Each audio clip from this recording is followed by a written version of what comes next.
सोचिए, संविधान के अंदर ही एक सीक्रेट लॉकर, एक ऐसी तिजोरी जिसमें सरकारें दशकों तक अपने सबसे कंट्रोवर्शियल कानूनों को छिपाती रहीं, उन्हें हर अदालत, हर चुनौती से बचाती रहीं। आज हम इसी सीक्रेट लॉकर की कहानी को खोलने वाले हैं। जरा सोचिए, क्या कोई कानून कानून से भी ऊपर हो सकता है? मतलब क्या पार्लियामेंट एक ऐसा नियम बना सकती है जिसे देश की सुप्रीम कोर्ट भी हाथ ना लगा सके? सुनने में तो इम्पॉसिबल सा लगता है ना? लेकिन भारत में दशकों तक जवाब था, हाँ, ऐसा हो सकता है। तो चलिए आज संविधान के इसी अजीब और सबसे पावरफुल चैप्टर की कहानी में गोता लगाते हैं। तो ये सब शुरू कैसे हुआ? देखिए, शुरुआत हुई थी एक बहुत अच्छे इरादे से। मकसद था कुछ जरूरी कानूनों के लिए एक शील्ड, एक ढाल बनाना। तो बात है साल 1951 की। भारत अभी अभी आज़ाद हुआ था, एक नया देश, और सरकार सोशल जस्टिस लाना चाहती थी। पर एक बहुत बड़ी दीवार सामने खड़ी थी, जमींदारी सिस्टम। मतलब मुट्ठी भर लोगों के पास देश की ज्यादातर जमीन थी। तो सरकार ने लैंड रिफॉर्म कानून बनाए, लेकिन जमींदार कहाँ चुप बैठने वाले थे। वो पहुंच गए कोर्ट, बोले ये तो हमारे संपत्ति के अधिकार का हनन है, और बस सारे सुधार ठप पड़ गए। अब इस लीगल पचड़े से निकलने के लिए सरकार एक गजब का आइडिया लेकर आई।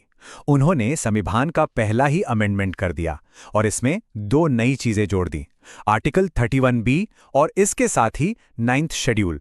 तो ये 9th शेड्यूल आखिर था क्या भला? इसे एक मैजिक बॉक्स की तरह समझिए। सरकार जिस भी कानून को इस बॉक्स में डाल देती, वो सीधा कोर्ट की पहुंच से बाहर, मतलब आप ये कहकर उसे चैलेंज ही नहीं कर सकते थे कि भाई ये तो हमारे फंडामेंटल राइट्स के खिलाफ है। ये कानूनों के लिए एक तरह का, समझ लीजिए, एक आयरन शील्ड था।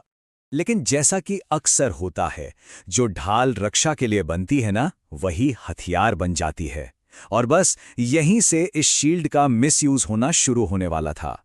शुरुआत में इस बॉक्स में पता है कितने कानून थे? सिर्फ 13, जस्ट 13। और ये सारे के सारे लैंड रिफॉर्म से जुड़े थे, बिल्कुल वैसा ही जैसा सोचा गया था। मतलब मकसद एकदम क्लियर था और लिमिटेड। और आज इस लिस्ट में है पूरे 284 कानून। सोचिए, 13 से सीधे 284। और अब बात सिर्फ लैंड रिफॉर्म्स की नहीं रही। रिजर्वेशन पॉलिसीज, इंडस्ट्री से जुड़े कानून, ट्रेड के नियम, मतलब जो मन में आया सब कुछ इस बॉक्स में डाल दिया गया। ये एक्सपेंशन इतना ज्यादा और रैंडम था कि famous legal scholar Rajeev Dhavan ने इसे एक नाम दिया, कॉन्स्टिट्यूशनल डस्टबिन, मतलब संवैधानिक कूड़ेदान। सोचिए, जो एक सेफ लॉकर होना चाहिए था, वो एक डस्टबिन बन गया, जहां सरकारें अपने मुश्किल और कंट्रोवर्शियल कानूनों को अदालतों से छिपाने के लिए फेंक देती थी। तो जाहिर है पार्लियामेंट की ये बढ़ती पावर उसे सीधा जुडिशरी के सामने ले आई। टकराव की स्थिति में अब संविधान का गार्डियन यानी सुप्रीम कोर्ट भला कैसे चुप बैठता? तो अब बारी थी कोर्ट की। सुप्रीम कोर्ट के सामने एक बहुत फंडामेंटल सवाल था कि भाई अगर पार्लियामेंट किसी भी कानून को इस बॉक्स में डालकर उसे अजेय बना सकती है, तो कल को वो डेमोक्रेसी को डिक्टेटरशिप में बदलने वाला कानून बना देगी, तो उसे कौन रोकेगा? क्या पार्लियामेंट की पावर इतनी अनलिमिटेड हो सकती है कि वो संविधान की बुनियाद ही हिला दे? ये जो पूरी लड़ाई थी ना, ये 3 बड़े टर्निंग पॉइंट से गुजरी। पहला 1951 जब ये शील्ड बनी, दूसरा 1973 जब जुडिशरी ने अपना सबसे बड़ा हथियार तैयार किया, और फिर 2007 जब फाइनल ब्लो दिया गया। साल था 1973। एक लैंडमार्क केस आया, केशवानंद भारती केस। यहीं पर सुप्रीम कोर्ट ने अपना ब्रह्मास्त्र निकाला, बेसिक स्ट्रक्चर डॉक्ट्रिन। अब यह है क्या? आसान भाषा में समझे तो कोर्ट ने कहा, देखो, आप घर को पेंट कर सकते हो, कमरे बदल सकते हो, लेकिन आप घर की नींव नहीं तोड़ सकते। संविधान की भी एक ऐसी ही नींव है, डेमोक्रेसी, फंडामेंटल राइट्स, ये सब, और पार्लियामेंट इस नींव को हाथ भी नहीं लगा सकती।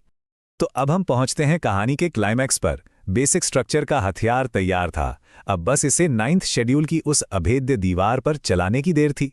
और ये हुआ साल 2007 में IR कोएल्हो केस में। ये वो ऐतिहासिक फैसला था जिसने 9th शेड्यूल का पूरा गेम ही पलट कर रख दिया। पावर का जो बैलेंस था वो वापस जुडिशरी की तरफ झुक गया। तो इस फैसले ने आखिर बदला क्या? देखिए, 2007 से पहले 9th शेड्यूल एक ब्लैक होल जैसा था। जो कानून एक बार इसके अंदर चला गया, वो जुडिशियल रिव्यू के रडार से बाहर। लेकिन 2007 के बाद कोर्ट ने कहा, रुको, अब से हम इस बॉक्स के अंदर देख सकते हैं।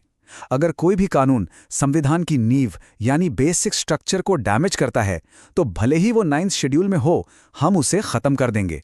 मतलब वो जो एब्सोल्यूट इम्यूनिटी थी ना, वो खत्म। तो हुआ ये कि जिस शील्ड को कोई तोड़ नहीं सकता था, उसमें दरार आ गई थी। जिस सीक्रेट लॉकर के बारे में सोचा जाता था कि वो कभी नहीं खुलेगा, सुप्रीम कोर्ट ने उसकी चाबी बना ली थी। और इसका मतलब साफ था, कोई भी कानून, चाहे वो कहीं भी छिपा हो, अब रूल ऑफ लॉ से ऊपर नहीं है। तो सवाल ये उठता है कि अगर सुप्रीम कोर्ट ने इस लॉकर को एक तरह से खोल ही दिया है, तो आज के ज़माने में इसका क्या काम? क्या ये बस इतिहास का एक पन्ना बनकर रह गया है, या इसमें आज भी कोई खतरा है? देखिए, ये आज भी कंट्रोवर्शियल है। क्यों?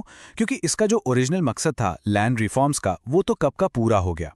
पर सरकारें आज भी इसका इस्तेमाल कर सकती हैं अपने पॉलिटिकली सेंसिटिव कानूनों को बचाने के लिए। इसमें ऐसे कई पुराने कानून पड़े हैं जिनकी अब कोई ज़रूरत नहीं है। ये एक तरह की कानूनी अटारी बन चुकी है, जिसे साफ करने की सख्त ज़रूरत है। तो सवाल फिर वही है, इस टूटे हुए लॉकर का क्या किया जाए? एक ऐसा कॉन्स्टिट्यूशनल टूल जो अपने रास्ते से भटका, जिसका जमकर मिसयूज हुआ और जिसे कोर्ट ने कमजोर भी कर दिया। तो क्या इसे रखना चाहिए, ये सोचकर कि शायद कभी काम आ जाए, या फिर वक्त आ गया है कि इस कॉन्स्टिट्यूशनल डस्टबिन को हमेशा हमेशा के लिए इतिहास के कूड़ेदान में फेंक दिया जाए? ये सवाल आज भी इंडियन डेमोक्रेसी के सामने जस का तस खड़ा है।